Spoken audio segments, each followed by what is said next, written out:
good afternoon, and welcome to the most recent In Conversation from Exeter Library. And this afternoon, I am joined by three debut authors. That is Hazel Barkworth, Xanthi Barker, and Francesca Reece. Thank you to Tinder Press and Headline for helping to organise this event. This event is called Putting Pen to Paper, and we will talk about the journeys that the three authors have had to get to be published. Libraries Unlimited is the charity that runs the 54 libraries in Devon and Torbay, and there is a link in the chat if you would like to make a donation towards the charity. We are also posting to 30 other libraries from Ottery St Mary to Oakhampton today, so hello to the other libraries who are watching. If you'd like to ask a question, please pop in the chat and I will ask the ladies on your behalf. So I'll first introduce you all. So Xanthi was born in London, where she still lives. Her fiction has been published in various magazines and anthologies and shortlisted for the Fish Prize. In 2017, she won the Short Story Prize, and in 2019, her novelette, even, One Thing, was published by Open Pen. Hazel grew up in Stirlingshire and North Yorkshire before studying English at Oxford. She then moved to London, where she spent her days working as a cultural consultant and her nights dancing in a pop band at glam rock clubs. Hazel is a graduate of both Oxford University MSc in Creative Writing and the Curtis Brown Creative Writing novel course. She now works in Oxford, where she lives with her partner, and Heatstroke is her first novel. I should have said that I'll show the novels in a minute because I've got all three of them. And then last but definitely not least is Francesca, who grew up in Wales and spent most of her 20s in Paris and now lives in London. She was the 2019 recipient of the Desperate Literature Prize for her short story, So Long Sarajevo, They Miss You So Badly. So thank you, ladies, for joining us this lunchtime. And actually, I've got all three of your books here, so I will do them in order of how I introduced you. So the first one is Will This House Last Forever? And that's Xanthi's book. And we've got Hazel's book, Heatstroke. And then Voyeur, which is The Proof, by Francesca. I don't know what I haven't seen the have you got the proper copy there? I have. I'll grab it. So when Francesca gets back. Oh yes, I have seen it. No, it's got a lovely cover. I did like that one. It actually looks, I thought it looked a bit like you, Hazel, in your publicity photo on the front. The idea of that sort of mashup. Yeah, that very glam sort of. So first of all, they're all your debut novels, and would you like to introduce them to us? And Hazel, would you like to start with yours? Yes, Heatstroke, I got my copy here too. It's essentially the story of three women, one woman and two girls who think they're women nearly. Rachel, who's a school teacher, her 15-year-old daughter Mia, and Mia's best friend Lily. And the book looks at the impact on all three of them when Lily doesn't come home one night. Great book. Xanthi, did you want to go next? Yeah, my book is actually not a novel, it's a memoir. So it's about my dad. So my dad was a poet, and he was the kind of child of poets, and he had a very bohemian kind of wild upbringing. And then soon after I was born, he left my mum alone with two babies, and then kind of went on mostly to carry on writing poetry and not wanting to have that responsibility. So I had quite a difficult relationship with him, but he also was a very magical kind of strong presence in my life. And then he died when I was about 25. So the book is about how I'm trying to build a relationship with him, a lot of memories of him, and just trying to work out what happened, because he had such a big impact on me and then was gone for so much of my life. Francesca. I'm really bad at this. Whenever I have to describe my book in a sentence, I'm like, it's a book about people.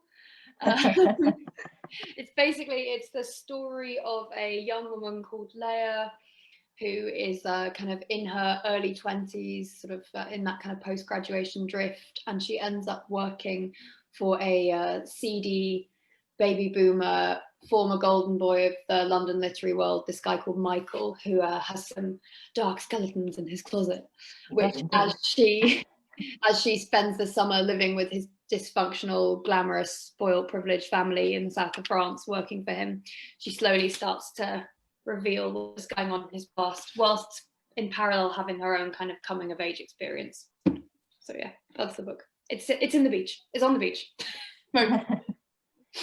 So they're all debut books, and obviously they're very different in their content.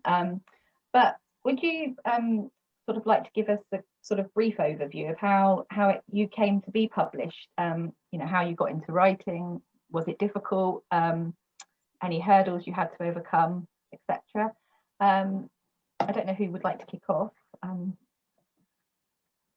be shy. I can kick off if you Yeah, like. sure. Yeah.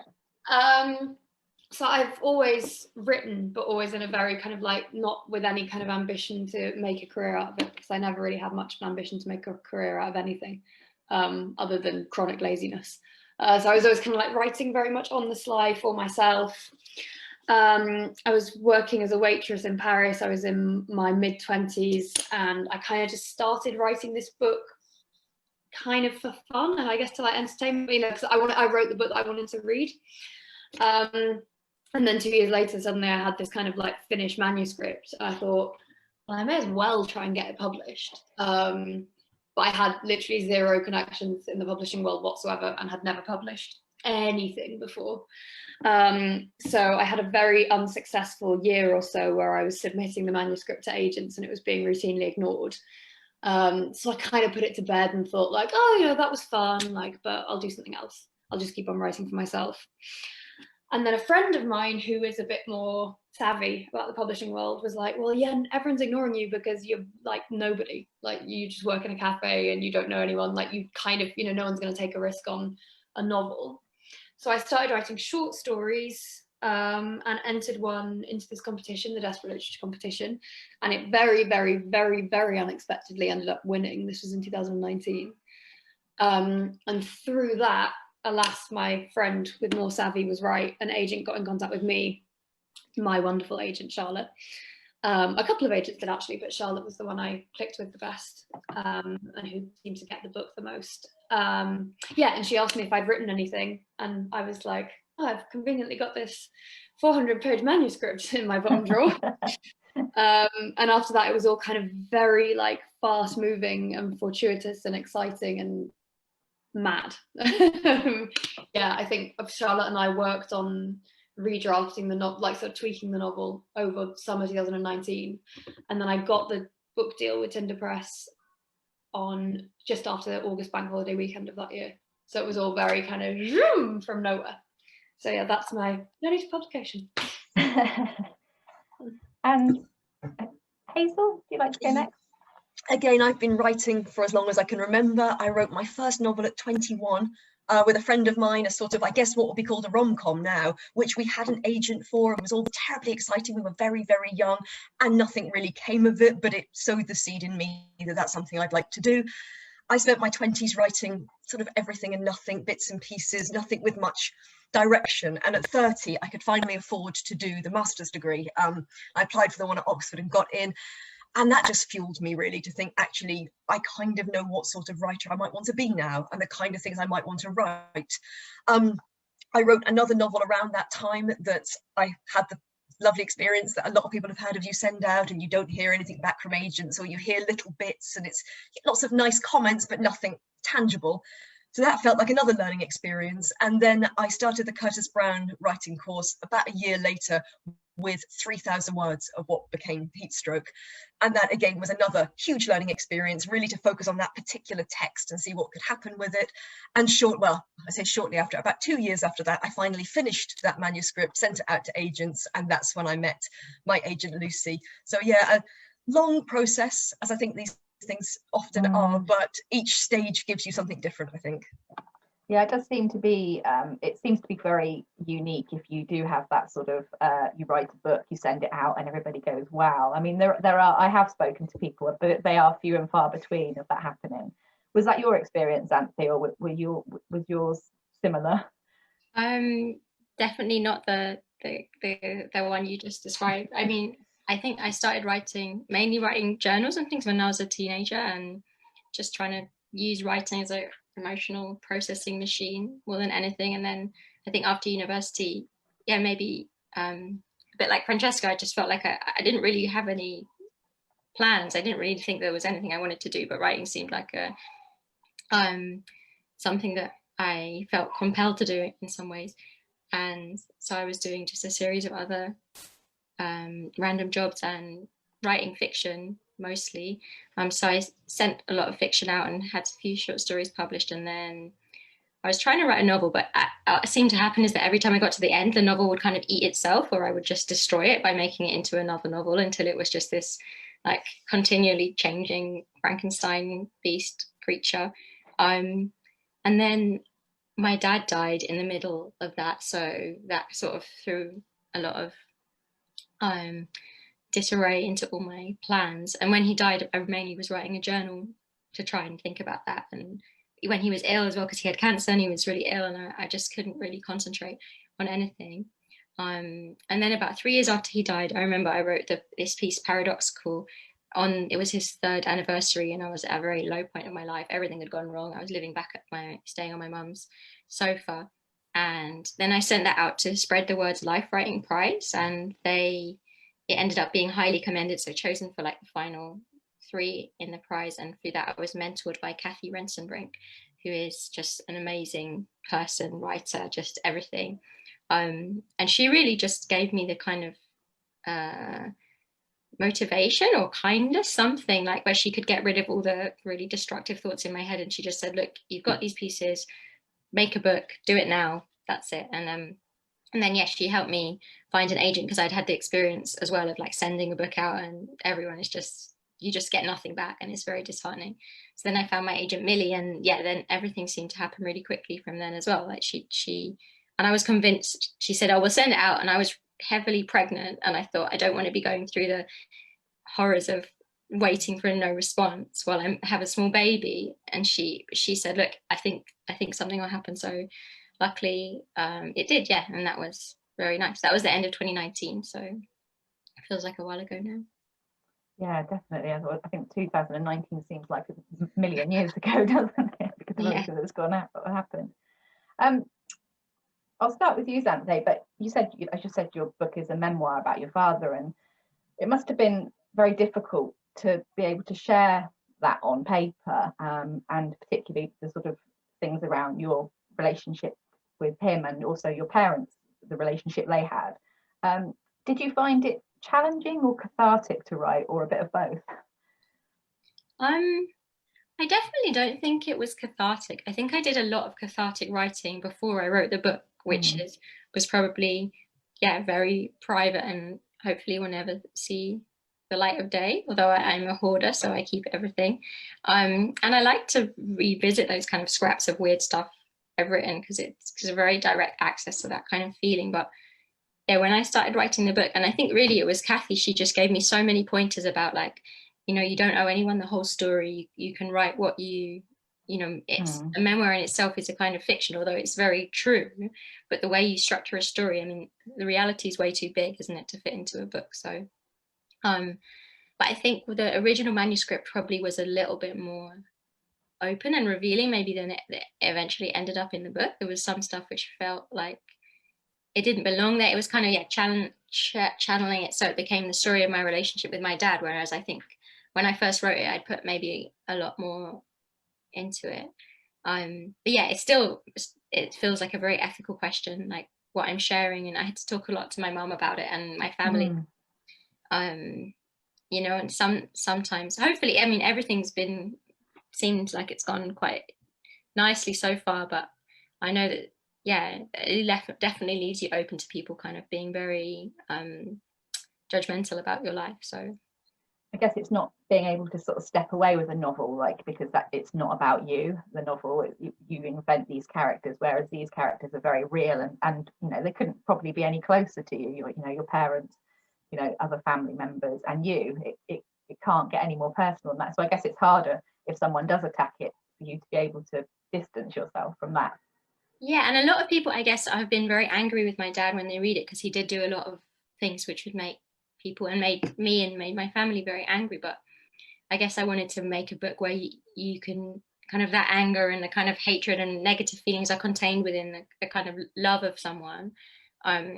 So it's difficult for me, yeah, when people just see it in a bit more kind of reductive terms. So Xanthi and Francesca, you both wrote short stories before, didn't you? Was it a big jump to write the novel? Actually, Hazel, did you write short stories too? Not especially, no. No. So did you find it that sort of a big jump to go from, because I know a lot of people start writing short stories and then some authors don't write short stories at all. So was it an easy process going from that to writing a novel, or did it make it more difficult because you're so used to writing? The short stories are very much more compact, aren't they? And you have to get it all into that really short bit and then it's done, whereas a novel is much more sort of protracted and slow. And I think now when I try and write a short story, I find it so hard. Like I feel like I can't do it. Like it's so, to create a whole world in that time with all the characters it does feel really hard. I feel maybe now writing longer things, that feels a bit more natural to me. Like I don't feel like a really I mean, some people are just amazing at short stories, aren't they? Like they can just, and when I read, I've actually been reading some short stories entries for a competition at the moment, and it's just amazing to see what people come up with, and they're like huge worlds that they create in that such short a time. So I feel like it's maybe not my natural habitat. Is that the same for you, Francesca, or have you? Yeah, absolutely the same. I mean, as I said, I only really started writing short stories to try and get some kind of like profile or whatever. I love short stories now, but this was the thing, I hadn't actually really, I'm such a big reader of novels that I kind of took myself on this like crash course of short story reading before I started attempting to write them. So it was it's not really my natural format, I don't think. I'm very, as you can probably tell, I find it difficult to be concise, so yeah. It's amazing that some writers, like Emma Klein, for example, I think like her short story, I was much more impressed by her short stories, which I adored, than her novel, which I also loved. But yeah, some writers are just really like natural short story writers. It does seem to be a real skill, and other authors I've spoken to say it's a very different beast than novel writing. But yeah. So Hazel, never has a book been so apt for the weather that we've had recently. And your book is definitely one that you would see on the sun loungers if we were allowed to go across, on holiday on an aeroplane. I know some people do, but most people are in Cornwall at the moment, or Devon. So I imagine it will be on a lot of things around. So the book, like you said, looks at the relationship between Rachel and her daughter. Did the idea for the book start with the characters or the plot? What came first?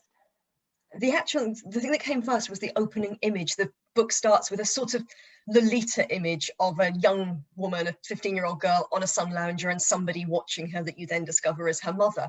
And that, I was at work, so I wrote the whole of Heatstroke whilst having a job, and I don't work there anymore, so I can say I was happily emailing things to I think I just emailed what is now the first 4 pages to my boyfriend and went, is this something? What do you think? And it was that image of a mother watching her daughter kind of blossoming, and all the tensions and darkness and wonderful stuff that can come from that exploded from it. It sort of started with that image and that strange feeling. I hate the heat. I really struggle in here. I had a terrible week last week. I've hardly slept. Much happier now it's raining.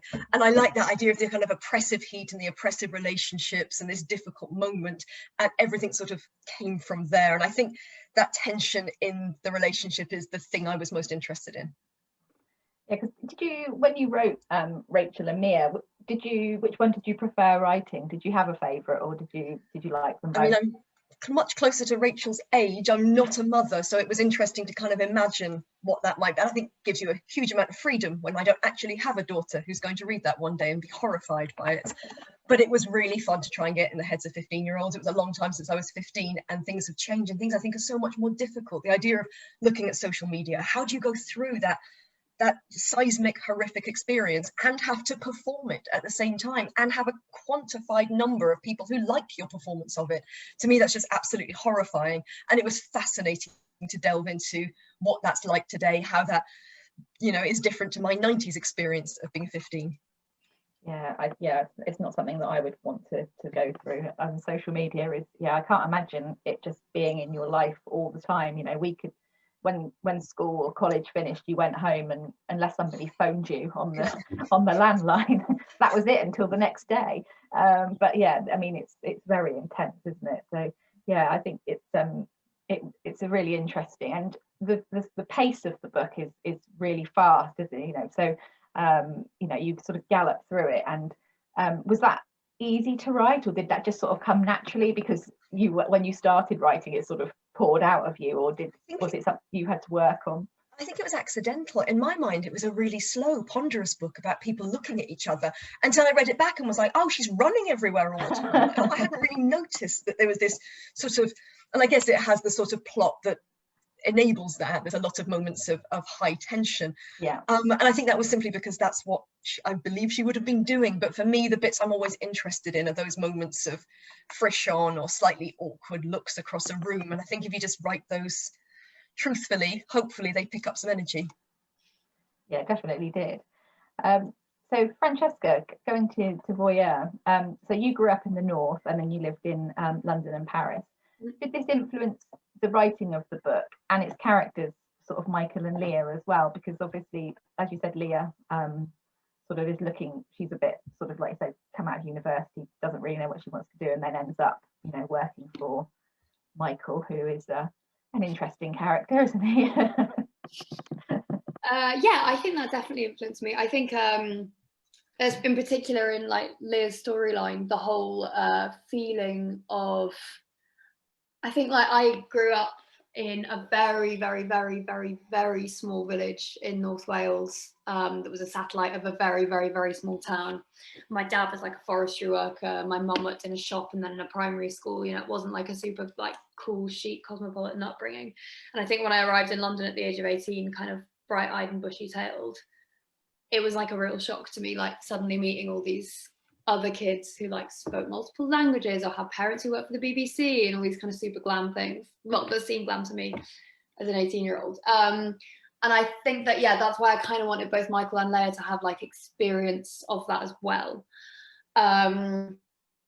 Yeah, with whole Michael coming from the north things, well, I was interested in that kind of, you know, the way he's kind of like shifted. He's kind of like always curated his identity, you know, when he first gets to Oxford, he kind of like RPs his voice, and then as he realizes that it's actually more credible to have a slightly Yorkshire lilt, he kind of strips back to how he sounded before.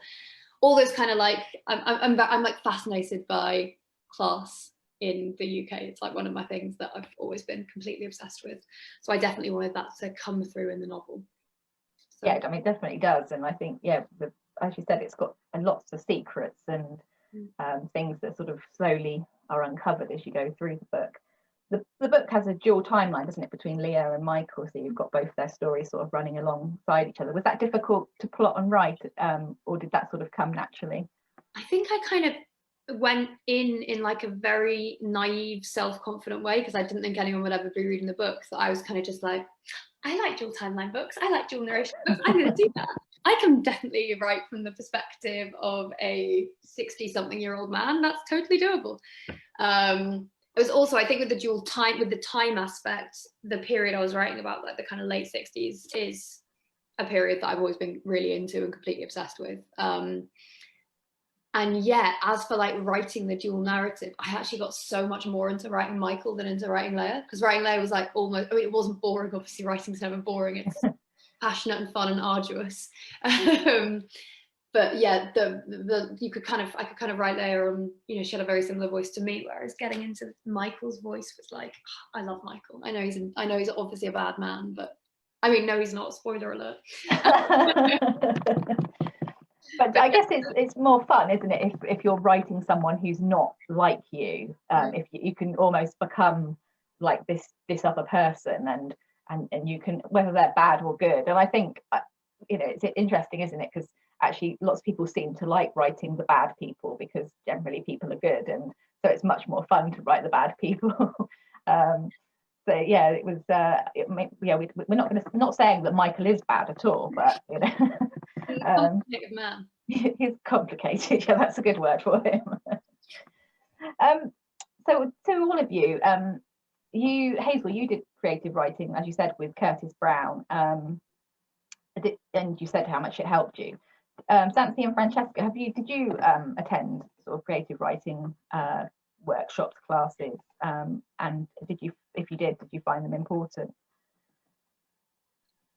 I attended some. I went to Canada for a year as part of when I was studying as an undergraduate, and there there's just so many different classes you could do, and I took a creative nonfiction class, which was I just loved it. I really liked it, and everyone had to comment on everyone else's piece, and maybe something about being English in Canada as well, where everyone was kind of constantly sort of remarking on things I'd written because they just seemed quite different to get them.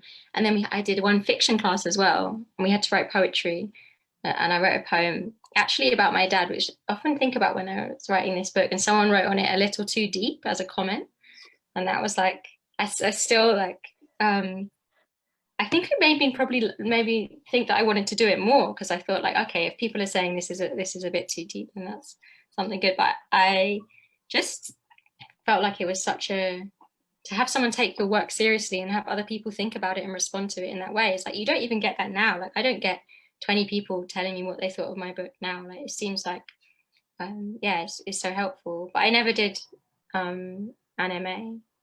But I did a mentor thing with Spread the Word, which was a bit like that. We had a whole year of doing work development. I think there was Spread the Word and some other New Writing North. They have amazing classes for that stuff. I think it is very helpful.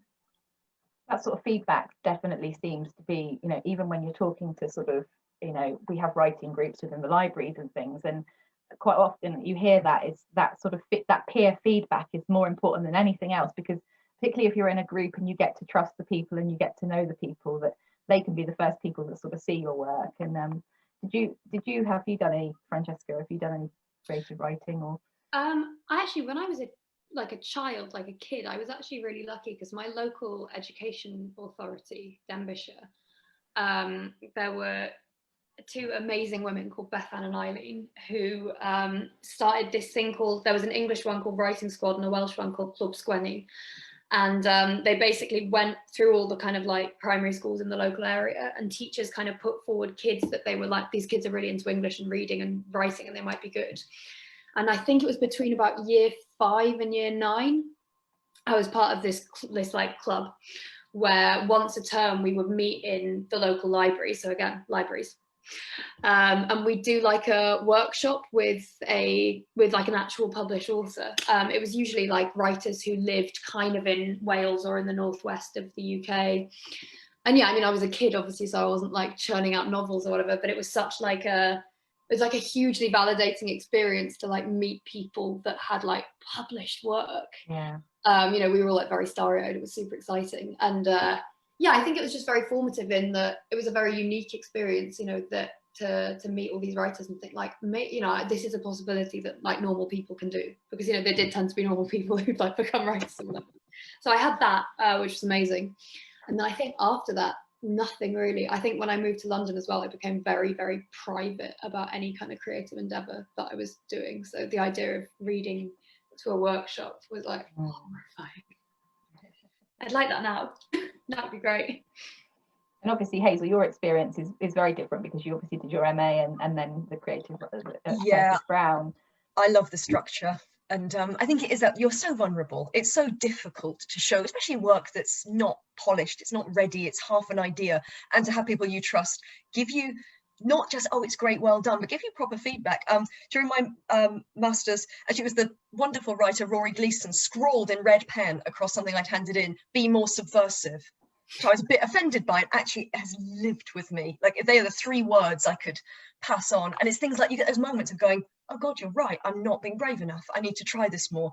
And I think the other thing it does is it gives you permission to be a writer. If you want to write, you have to give up a lot of stuff. There's things you don't do. You're not seeing your friends as much as you want to. I haven't been on all the city breaks I'd like to do, because I had to sacrifice it to find a time around work. And when you're in a group like that, people respect you and think of you as a writer, and you start to think of yourself as a writer. And I think that's the moment it almost changes and you start to write differently and think differently and make those decisions that enable it. Fascinating. I think if you're sort of like looking back over the sort of the last couple of years from when you start, you know, when your books were picked up, and have you learned any lessons from your debuts that you'll take through to your next books, if you're writing a next book? In fact, we'll come on to that question later, but is there anything that's particularly sort of stuck with you and you thought, I'll really do that again, or I won't do that again, or, you know, I could have done this differently? I wrote when I was trying to write a novel before I wrote this book, I was like started at the beginning and tried to write to the end, which used to end up that I'd end up with like 200,000 word draft and not knowing where to begin and editing it, and it'd gone completely in the wrong direction. But when I wrote this book, I just wrote it in bits and pieces. I wrote whatever piece I felt like writing that day, because I never thought of it as like a chronological narrative. And then I put it together and assembled it at the end. I just made loads of flashcards and tried to think about what generally was in each chapter. And then I had to do a lot of like getting rid of repetitions and making it make more sense. But definitely if I write something else, I'll write it like that. Like I won't, probably don't think I would go back to like starting from the beginning and getting to the end, because it seems to lead me down loads of windy roads. I think for me it would just be sort of what I learned whilst writing Heatstroke, which is write what I think, as you said, Francesca, it's write what you want to read, write what it is you want to write. Don't let anything else sort of get intrusive. I think it's frightening when your book goes out there and people read it and think thoughts about it, and I think you have to almost just go, that's fantastic, and it's such an honor that people would read things and react to it, but it's fundamentally nothing to do with me. What all I can do is just write the next thing that I want to write in the way I want to write it, and hope that there'll be people who want to read that, really. This isn't so stupid, but the first thing that comes to my mind is use asterisks less. So basically, I don't know if you also had this, Xanthi, because we were obviously going through like the publication and the editing process at the same time. But because of COVID, normally I think writers receive like a printed, like a pre-proof printed manuscript where they can see how it looks on the page. And because of COVID, I didn't get one of those. I got like an email of one, which is like fine or whatever. But because I was being lazy and didn't really want to look at the screen that much, I kind of didn't actually concentrate that much on the format. And now when I like flick through the book, I'm just like, so many unnecessary pauses that actually just kind of like drag you out of the, and it kind of, I feel like it drags you out of the action a bit. So I've been quite conscious. I actually just finished I finished the first draft of my second novel yesterday, so it's all very new. And I was very conscious of like thank you, of like longer paragraphs, no pauses, keep going. So yeah, other than that, I don't know, I think I'm still so early on in I guess we'll find out when I deliver this first draft to the editor if I've actually been learning valuable lessons or if I've showered with my head in the clouds. It is really, I mean, and even, people who've been writing for years and years, I imagine still learn things every time they write their next book. I imagine it's never a perfected skill. I know some people sort of churn, 1 or 2 books out a year, and even then I imagine there's still things that you learn from that all the time. I'm conscious of the time. We've got probably a few minutes left, but if anybody's listening today that would like to sort of start the journey that you've just that you've begun on, being published with your debut, what would you give them? What sort of piece of advice would you give them if they're getting those sort of thinking about writing their novel? They've got one in the bottom of the drawer, someone's turned it down 6 times already. What would you say? I think I would say, resilience is part of it. It's part of writing. And I think the thing I'd say as well is writing, so little of writing happens when you're sitting at a laptop typing in words. Like, you have to do that bit. But if most people are writing this juggling it with something else. I was juggling a full-time job and trying to write, and actually that means you get inventive. And looking at a Pinterest board on the bus and making a Spotify playlist of the things that inspire you, and thinking and reading and watching things is all writing. All of that is going into the thing you're doing, and you mustn't beat yourself up if you're not hitting you see writers on the internet hitting their 1,000 words a day. I was getting that a week sometimes, and that's fine. That's just what it takes. Just make sure your mind's on it as much as possible. Snatch those little bits of time and enjoy it. Essentially, you're sacrificing a lot to do it. It has to be delicious, I think. Yeah, definitely. Xanthi? Like don't use social media, maybe that would be my first one. Like I think that now I've had to be a lot more on social media to kind of promote my book, which is fine, but it's like completely destroyed my creative imagination, like motivation, will to live sometimes. Like I think like if I'm going to write anything else, I really need to really like get off it. And I think just because you get so many ideas, it's like fractures your concentration span, and there's always like other people saying what they're doing, and like you said, like 1,000 words in a day, and like I think that's not like conducive to like a really good creative space. It can be quite destructive, can't it? Because there's just so much going on that you just I find it even with reading, that if I have my phone with me, I don't take in what I'm reading, as you know, because you're just, you know, in fact I try and put it away now, because it does, you know, and he wastes so much time as well. Yeah, I 100% agree with the social media thing. I think like writing is essentially a solitary activity, and like, yeah, okay, you can like share it, and like we were talking about workshop and it's really good, but at the same time, like I think it's such a kind of vulnerable, you're really like putting yourself out there, and I think with that writing process you really do actually need to be alone. And if you've got all these voices on Twitter, just even if you're doing really well, like I actually kind of self-sabotaged and sort of went away from Twitter in a mostly away way when my book came out, because suddenly even hearing like positive reactions to the book, I was like, oh, people are reading it, well, like hopefully. So I think the social media thing definitely, especially when you're writing, I find that like I just lose entire days to Twitter, or like I was when I was still using it a lot. I'd just be like scrolling and be like, oh well, I've done 10 minutes of writing today and 3 hours of Twitter. So yeah, that, and then just in terms of like getting an A in like a very kind of like practical way, in terms of I think the building up, trying to build up your writer's profile if you want to publish a novel is like, it is important. Well, from my experience, it was important. Not that I built up some kind of huge profile, but just that one competition, you know, made such a difference for me, like huge difference. I don't think I would have ever met Charlotte, my agent, if I hadn't won that competition. So thank you. It is really hard, isn't it? It isn't easy. It's you know, it's difficult. And as you said, Hazel, you really have to have that sort of passion to do it, because you know, as much as it would be lovely for the 400-page manuscript to just appear, it's not going to, is it? without lots of hard work and, as you said, sacrifice.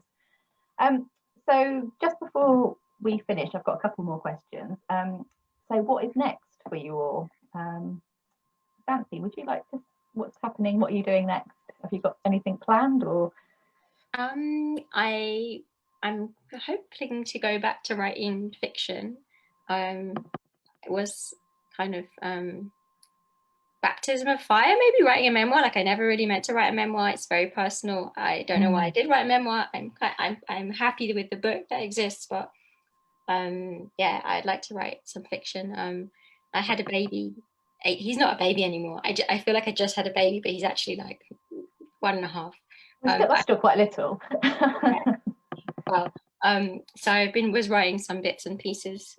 I had to lie down for every nap with him, or else he wouldn't sleep. So I was writing on my phone last year some scraps of, I don't even know what. So I'm trying to assemble them into something at the moment, but who knows what will happen. Exciting. Well, I think you've got a very good reason not to, because I remember what it was like when having children, and I don't think my brain would have coped with anything apart from getting up and leaving the house in the morning. Is a military operation, isn't it? So writing and doing that at the same time, I take my hat off to you.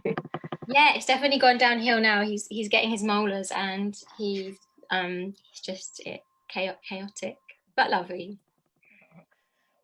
Francesca, you said that you just said that you've just finished your draft? Yeah, I just finished a very shaggy, probably very overwritten and too much written of second novel. It's about North Wales. It's about urban-rural divide, second homeowners, so quite topical. Hopefully won't still be topical, because we'll all be out of this horrible pandemic experience and we'll have forgotten that any of this will happen. So yeah, it's currently, however, on about 130,000 words, so it needs just like all the fat needs to just go. But yeah, I'm very, very excited about that. It's very, very, very different to the first novel. I mean, the main character is like a 40-year-old forestry worker who's obsessed with dating apps. So That sounds fascinating. Hopefully my editor will still accept it. I love North Wales as well. It's one of my favourite places, so I'm really fascinated to hear that. I've had lots of holidays when my children were little in Bala. Oh, no way. Yeah, yeah. So I do really, I love it. It's just such a, yeah. I would have loved to have lived there, but I won't be a second home, so owner. So they don't come off well in the book, so I imagine not. And Hazel, what's next for you? Yeah, I'm pretty much on the same timeline as you, Francesca. I've just handed a draft to my agent, and also set in the north, set on the sort of a university town, a fictional university town on the northern coast. So I've just handed that, and to deal with the stress of having handed that to my agent, I'm plotting book 3 just as a distraction device, which is the best way to calm your brain, I found. Yeah, that sounds really exciting. I have to have you all back again when you've written book 2 or whenever. So finally, just before we end, what have you read recently that you would recommend to people listening today? Obviously, these 3. If I'm allowed 2, I'd like, actually I've got it here, The Ophelia Girls by Jane Healey is just dreamily wonderful, and I can't recommend it more. And also The Giant Dark by Sarvat Hassan is just beautiful and bold and brilliant. Brilliant, thank you. Xanthi? I actually didn't read it that recently, but I always want to recommend it to people. It's called Ducks Newburyport by Lucy Elman. That's a whopper. That's huge. It's the biggest book I've ever read, and I thought I would never ever read a book that big because it's just too big. It's 1,000 pages, and I was reading it also while my son slept, and I was constantly worried I'd drop it on his tiny head, but I never did. He was fine.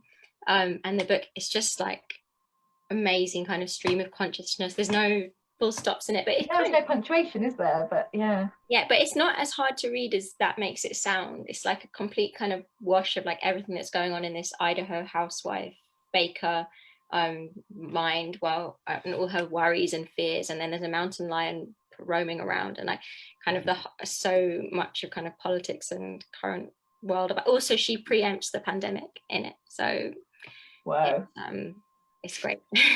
Yeah, it does. I mean, I think the last time I read a book that big was Goldfinch by Donna Tartt, and I read that on holiday because that was like 700 pages, and it took me sort of about 4 or 5 days. But I'm quite intimidated by big books, but maybe that'll have to be a holiday read one time.